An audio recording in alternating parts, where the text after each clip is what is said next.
Hi అండి, అందరికీ నమస్తే. నేను మీకు ఇప్పుడు చూపిస్తున్న వెంచర్ వచ్చేసి లామ్ ఏరియాలో ఉన్నటువంటి సిఆర్డీఏ అప్రూవ్డ్ ప్లాట్స్ కలిగినటువంటి వెంచర్ అండి. ఇది 22 ఎకరాలు. ఆల్మోస్ట్ అన్నీ సేల్ కంప్లీట్ అయిపోయి కస్టమర్కి రిజిస్ట్రేషన్ కూడా చేసేసాము. ఇప్పుడు దీనికి ఎక్స్టెన్షన్గా ఇంకొక 18 ఎకరాలు మనం 200 ప్లాట్స్ని ఇవ్వబోతున్నామండి. దీంట్లో ఇప్పుడు ప్రస్తుతానికి సేల్ నడుస్తుంది. ఇది వచ్చేసి లామ్కి ఎంత ప్రయారిటీ అనేది ఇప్పుడు మన గుంటూరు వైపు నుంచి చూసుకుంటే ఆల్మోస్ట్ లామ్ కూడా మున్సిపాలిటీలో కలిసిపోయిందండి.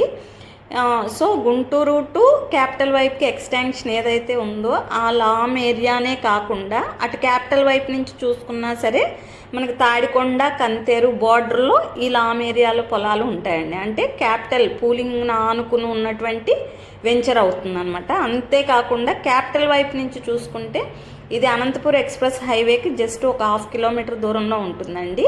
మనకి ఇప్పుడు కొత్తగా అనౌన్స్ చేసిన ఎయిర్పోర్ట్ కానీ మనకి రైల్వే జంక్షన్ పాయింట్ కానీ విదిన్ ఒక 3-4 కిలోమీటర్ రేడియస్లో ఉంటాయండి. ఎయిర్పోర్ట్ అయితే ఒక 7-8 కిలోమీటర్ రేడియస్లో ఉంటుంది. అదేవిధంగా నేషనల్ హైవే కూడా ఒక 6.5 కిలోమీటర్ల దూరంలో ఇప్పుడు ఉన్న రోడ్డుకి అనుసంధానంగా వెళ్ళిపోవచ్చండి. ఎక్కడా కూడా మట్టి అనేది అవదు. 80 ఫీట్ రోడ్ను ఆనుకుని ఉన్న ఈ వెంచర్లో ప్లాట్స్ కోసం నా నెంబర్కి కాల్ చేయగలరు.